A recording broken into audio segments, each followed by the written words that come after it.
নমস্কাৰ, মই প্ৰাচুৰ্য। আজি অতি এটা মনোৰম জেগাত আহিছোঁ। এই জেগা একচুৱেলি বশিষ্ঠ মন্দিৰৰ পৰা অলপ আগলৈ আহিছোঁ, পশ্চিম চাইডে বুলি ক'ব পাৰি।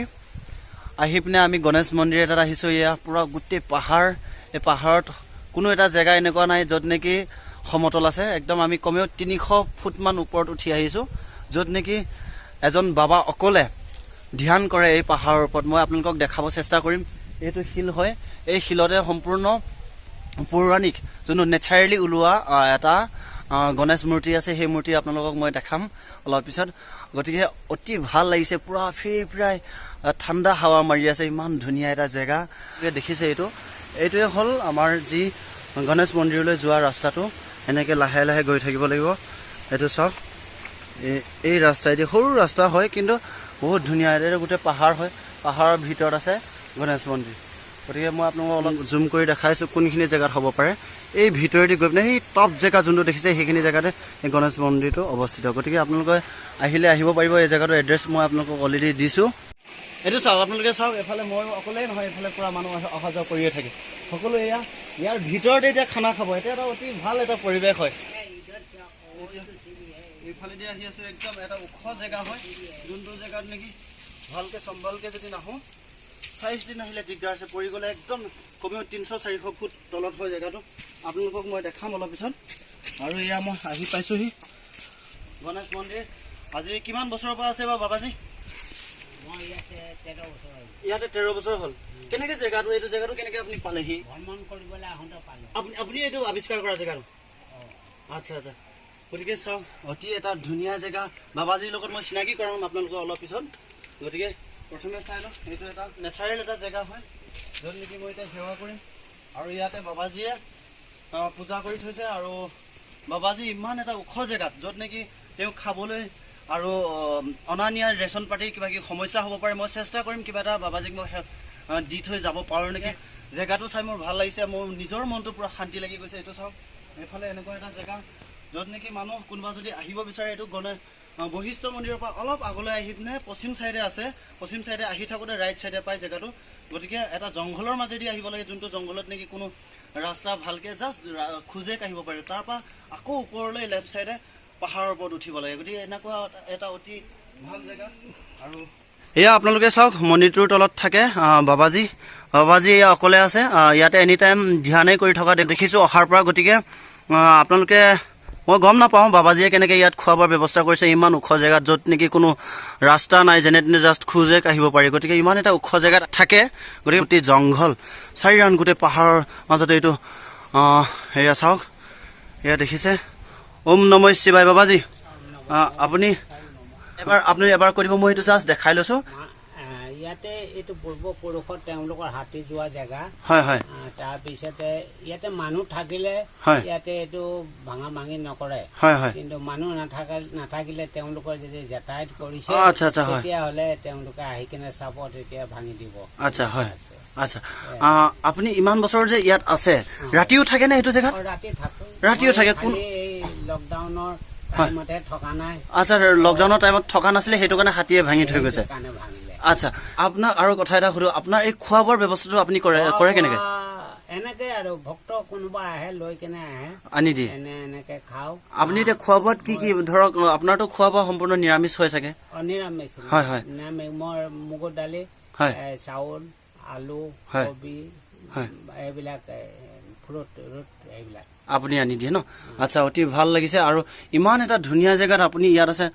যিহেতু আমি সমতলত থকা মানুহ আৰু এনেকুৱা জংঘলৰ মাজত থাকিব পোৱাৰ এনেকৈ আজিলৈকে সৌভাগ্য হোৱা নাই। যদি পিছত পাওঁ মই চেষ্টা কৰিম। গতিকে ভাল লাগিছে, ইমান এটা ধুনীয়া জেগা। আৰু আপুনি ইমান বছৰ ইয়াতে আছে, এটা প্ৰাকৃতিক সৌন্দৰ্য, য'ত নেকি কোনো কৃত্ৰিমতা নাই, সম্পূৰ্ণ প্ৰাকৃতিক এটা জেগা হয়। যাতে এইটো গোটেই পাহাৰ, এইটো চাওক আপোনালোকে, এটা পাহাৰৰ মাজত আপুনি ইমান বছৰ আছে, তাৰমানে আপুনি সম্পূৰ্ণ পিয়ৰ অক্সিজেন পাই আছে, সম্পূৰ্ণ ভাল অক্সিজেন আপুনি সদায় লৈ আছে। গতিকে আপোনালোকে চাওক, আমি যোনসকল আমি এতিয়া টাউনমুখী নাইবা টাউনত সকলো সুবিধা বিচাৰি থকাসকলে চাওক,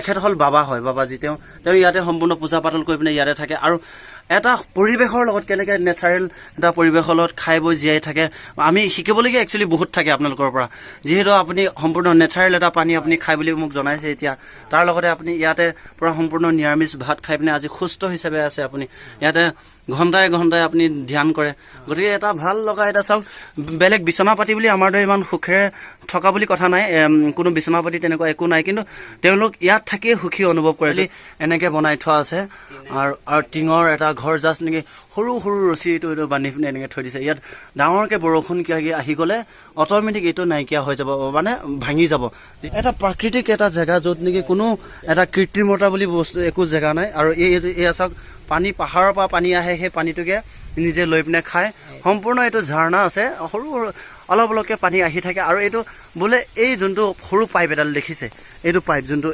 এইটো পাইপ যোনটো সেই পাইপটোৰ লগত গাঁৱলৈকে ইয়াত অলপ দূৰত কমেও 2-3 কিলোমিটাৰ ওচৰত মানে 1 কিলোমিটাৰ দূৰত গাঁও আছে সেই গাঁৱলৈকে ইয়াৰ পৰা পানী নিছে তাৰমানে এই পানীটো সকলোৱে খাব পাৰি মই গম পোৱা মতে এইটো এটা জংঘল হয় য'ত নেকি কোনো এটা নৰ্মেল এটা জেগা নাই য'ত নেকি মানুহ সম্পূৰ্ণ নাথাকে এটা নিৰ্জনতা য'ত বাবাজী অকলে থাকে ঘৰ ভালকৈ আপুনি ডিটেইলছটো কৈ দিবচোন যদি বেয়া নাপায় ঘৰৰ জেগাটোৰ মোৰ জেগাটোৰ নাম হৈ গ'ল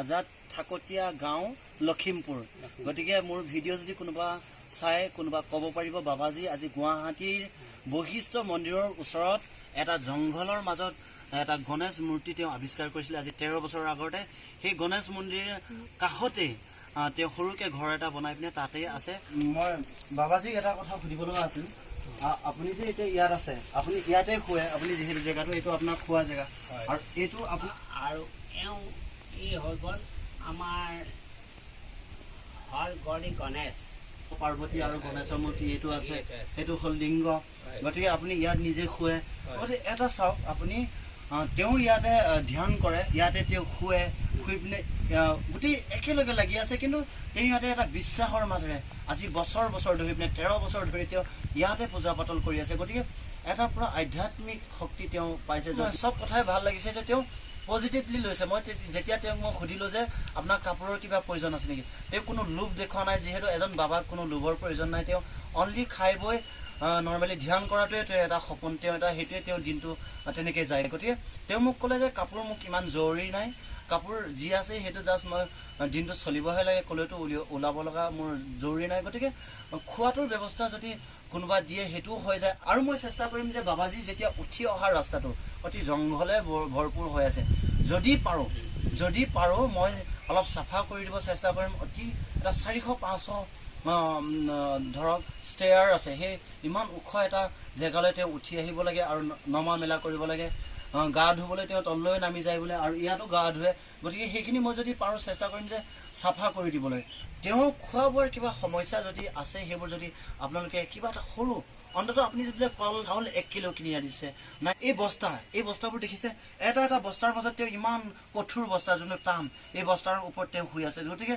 যদি আপোনাৰ পইচা আছে যদি আপুনি পাৰে আপনি এটা লেপকে কিনি আনি দিয়ক আপনি যদি পাৰে আপনি বোলে এই চাকি বন্তি প্ৰয়োজন আছে চাকি বন্তি আনি দিব পাৰে টিংপাত এফালে চাওক ওপৰলৈ এটো টিংপাত এটা আপনি অনা দিয়াৰ ব্যৱস্থা কৰিব পাৰিছো আৰু মোৰ ফালৰ পৰা মই চেষ্টা কৰিম এই যোনটো পাৰো আৰু কাপোৰৰ কথা মই সুধিছিলো বাবাজীয়ে ক'লে যে কাপোৰ ইমান প্ৰয়োজন নাই যদি পাৰে তেওঁ নলয় বুলি নকব মই জানো যিমানটো যেহেতু তেওঁকো এটা সাফা কাপোৰ পিন্ধিবলৈ প্ৰয়োজন হয় যেহেতু বেছি কাপোৰ নাই চাগে মই যিমানটো গম পাইছো গতিকে এতিয়া সাফ সাফাইকে আছে যদিও প্ৰয়োজন হ'ব পাৰে যদি কোনোবা আপুনি দিব পাৰে বেলেগ একো দিব নোৱাৰে আপুনি কিন্তু গামোচা এখনটো দিব পাৰিব গতিকে গামোচা এখনকে আনি দিয়ক তেওঁ গা ধুব পাৰিব তেওঁৰ লগত গতিকে যোনটো পাৰে সেইটো আপোনালোকে সহায় কৰিলে হ'ল যদি পাৰে যেহেতু মোৰ এটা দুখ লাগিছে যে বাবাই অতি এটা বেয়া জায়গাত আছে য'ত নেকি লখিমপুৰৰ পৰা আহি পিনে আজি 72 বছৰ হ'ল বুলি কৈছে বাবাৰ বয়স বহুত হৈ গৈছে গতিকে আৰু কিছু বছৰ আছে সেই বছৰকেইটা থাকোতে যাতে অলপ সুখেৰে থাকিব পাৰি সুখ মানে কি তেওঁ সদায় সুখেৰে আছে